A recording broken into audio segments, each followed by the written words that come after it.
आजमगढ़ जिले के सिद्धारी थाने की पुलिस व एसओजी की संयुक्त पुलिस टीम द्वारा शाहगढ़ में हुए लूट व चोरी की घटना करने वाले शातिर अपराधियों को गिरफ्तार कर लिया गया है।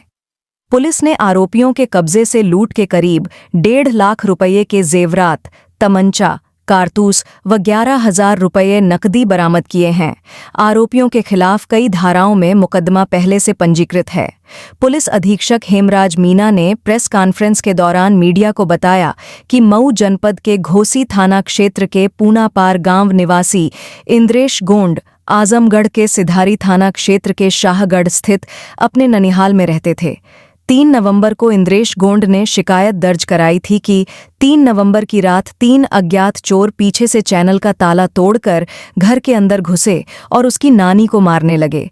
शोर सुनकर उसकी मामी जागकर बीच बचाव करने गईं तो सभी चोर मिलकर उसे और उसकी मामी को डंडे से मारने पीटने लगे, जिससे काफी चोट आ गई थी।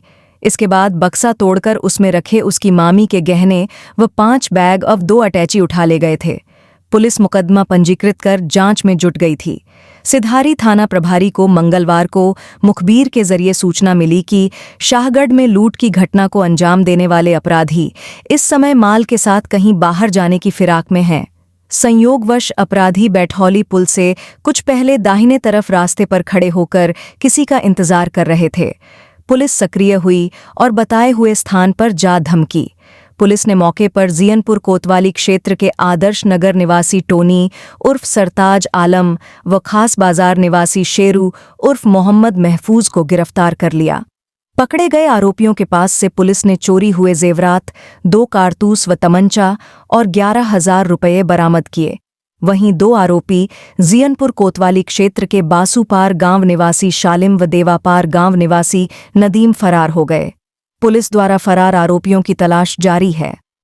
आज थाना सिधारी से 2 अपराधियों को गिरफ्तार किया गया, जिसमें एक का नाम है टैनी उर्फ सरताज और ये आदर्श नगर मोहल्ला थाना जियनपुर के रहने वाले हैं, और दूसरे हैं शेरू उर्फ महफूज, ये भी थाना जियनपुर के रहने वाले हैं। और इनसे जब पूछताछ किया गया डिटेल में, क्योंकि एक घटना हुई थी यहाँ पे थाना सिधारी में, एक सनसनीखेज तरह की घटना थी जिसमें घर में घुस के इन लोगों ने वहाँ पे 2 महिलाओं के साथ में और एक पुरुष थे उनके साथ में मारपीट भी किया गया और वहाँ से फिर लूट की इन्होंने घटना कारित की थी। इसी घटना पे हमारी जो टीम है वो लगातार काम कर रही थी, सीओ सिटी के नेतृत्व में और एसपी सिटी साहब के नेतृत्व में। हमारी एसओजी की टीम और थाना की टीम के माध्यम से इन सब लोगों के बारे में जो जानकारी की गई मुखबिर के माध्यम से, तो ये पता चला कि ये जो घटना है इसको 3 लोगों ने कारित किया गया था, जिसमें एक टैनी उर्फ सरताज थे और दूसरे शेरू उर्फ महफूज हैं, और एक इनमें से अभी आज उनको वांछित किया गया है सालिम, जो कि थाना मुबारकपुर के रहने वाले हैं। इन 3 लोगों ने इस घटना को अंजाम दिया गया था और साथ ही साथ इस घटना के साथ साथ इन लोगों ने पूर्व में भी 2 घटनाओं में चोरी की घटना की थी। जो एक घटना है ये थाना सिधारी की 2 घटनाएं हैं। एक तो 3/11 को जो लूट की घटना हुई थी, इसके अलावा 8/10 को एक चोरी की घटना हुई थी, इसके अलावा 12/10 को एक मुबारकपुर थाना क्षेत्र में भी एक चोरी की घटना हुई थी। ये तीनों घटनाओं को इन द्वारा किया जाना स्वीकार किया गया है। और ये जानकारी मिली कि इनके पास में एक स्कॉर्पियो गाड़ी भी है और उस स्कॉर्पियो गाड़ी से रात्रि में इधर उधर घूमते रहते हैं। और जो ऐसे जो घर होते हैं या तो सुनसान होते हैं जिसमें कोई रहता नहीं है, या फिर ऐसे घर जो कि थोड़ी से आइसोलेशन में है और गांव में जो बाहरी क्षेत्र में बने हुए हैं, उन घरों पे टारगेट बनाते थे।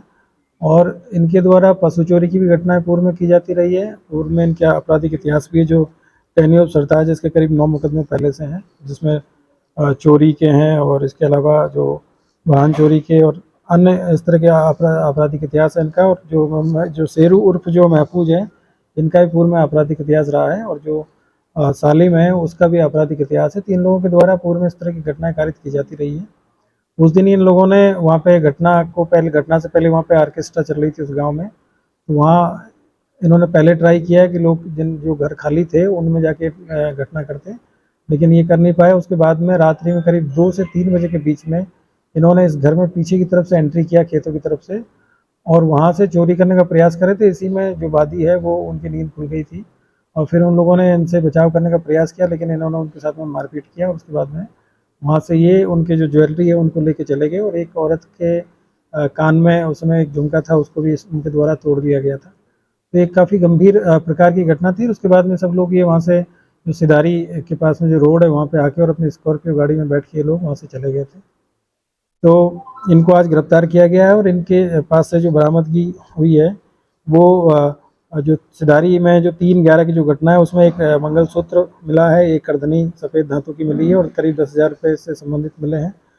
और जो सिधारी में जो 8-10 की जो घटना हुई थी उसमें एक अंगूठी, एक बिछिया और एक सफ़ेद जो पायल है वो इनके पास से बरामद हुई है, करीब 1000 रुपये मिला है। और जो मुबारकपुर वाली जो घटना है उसमें एक मंगलसूत्र और एक लॉकेट और एक जोड़ी पायल वहाँ से बरामद हुई है। इसके अलावा इनके पास से एक तमंचा भी बरामद हुआ है। और अभी इनके पास से ये जानकारी मिल रही है कि इनके पास 2 स्कॉर्पियो गाड़ी है ब्लैक कलर की, जिससे कि ये रात्रि में इस तरह की जो घटना है उसको अंजाम देते हैं, वो अभी तक बरामद नहीं हुई है। और एक इनका जो साथी है सालिम पुत्र इजहार, ये थाना जीयनपुर के रहने वाले हैं। इनकी इसमें वांछित किया गया है और इन पे अभी 25,000 रुपये का इनाम भी इसमें तत्काल इन पे किया जा रहा है, क्योंकि ये तीनों जो लोग हैं काफ़ी शातिर किस्म के अपराधी हैं और इन्होंने कई यहाँ पे पूर्व में घटनाओं को अंजाम दिया गया है। और इस तरह की जो घटना है वो काफ़ी गंभीर प्रकृति की घटना है, जिसमें कि न केवल इन्होंने चोरी की और चोरी करने के बाद में लूट की तरीके से उस घटना को कारित किया और फिर जो वादी है उसके साथ मारपीट भी किया। और प्रथम दृष्टया ये घटना काफ़ी गंभीर प्रकृति की लग रही थी और ये भी लग रहा था कोई ऑर्गेनाइज गैंग के द्वारा इस घटना को कारित किया गया था। लेकिन जब इसमें सारी चीज़ों की जब जांच की गई तो इन लोगों का नाम इसमें प्रकाश में आया है और इन्होंने इस घटना को कारित किया जाना भी स्वीकार किया गया है। इसमें हमारी एसओजी टीम ने, हमारी जो थाने की टीम है और हमारे क्षेत्राधिकारी, इन सब लोगों ने काफ़ी इसमें मेहनत किया और तब जाके इस घटना का अनावरण हो पाया। भी अपराधी हो या किसी प्रकार का यदि वो अपराध करता है तो वो एक तरीके से व्यवस्था के विरुद्ध तो काम करता ही है। अब उसके अपराध को हम किसी प्रकार से जस्टिफाई नहीं कर सकते। और इन लोगों ने जिस तरह का जो कृत्य ये लोग कर रहे थे, चोरी का करें या वस्तु चोरी का करें या फिर किसी के जिस घर में कोई लोग रह नहीं रहे हैं उस घर में जाके चोरी की घटना करना, तो ये सभी हमारे लिए बहुत ही चुनौतीपूर्ण रहता है। और हमारा यही प्रयास रहता है कि इस तरह के जो भी अपराधी हैं उनके खिलाफ हम कड़ी से कड़ी कार्रवाई करें। और इसमें भी इन लोगों को गिरफ्तार किया गया है, इनके खिलाफ गैंगस्टर एक्ट की कार्रवाई भी की जाएगी। और इनकी जो भी इस तरह की जो संपत्ति इनके द्वारा अर्जित की गई है उसको भी हम लोग इसमें 14 गैंगस्टर एक्ट के तहत इसकी जो उसको जब्त करने का काम करेंगे। इसके अलावा जो इसके जो वांछित साथी हैं अभी उनके पास में जो वाहन है उनकी भी इसमें रिकवरी होगी, उनके खिलाफ भी कार्रवाई होगी।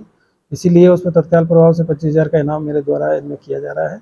और इस तरह के जो भी अपराधी जनपद में कहीं पर भी अपराध करेंगे उन सबके खिलाफ हम लोगों का पहला टारगेट यही है कि उनके जो अपराध जो लोग कर रहे हैं उनको तत्काल उन घटना का अनावरण करें और ऐसे लोग हैं उनको कड़ी से कड़ी सजा कोर्ट के माध्यम से, न्यायालय के माध्यम से उसको दिलाई जाए। अच्छा सर, इसमें इस तरीके की बात आई थी कि कच्चा बनियान गिरोह भी सक्रिय है और उसका नाम आ रहा था, तो क्या इस तरीके की चीज़ों से भी आप रिलेट किए हैं?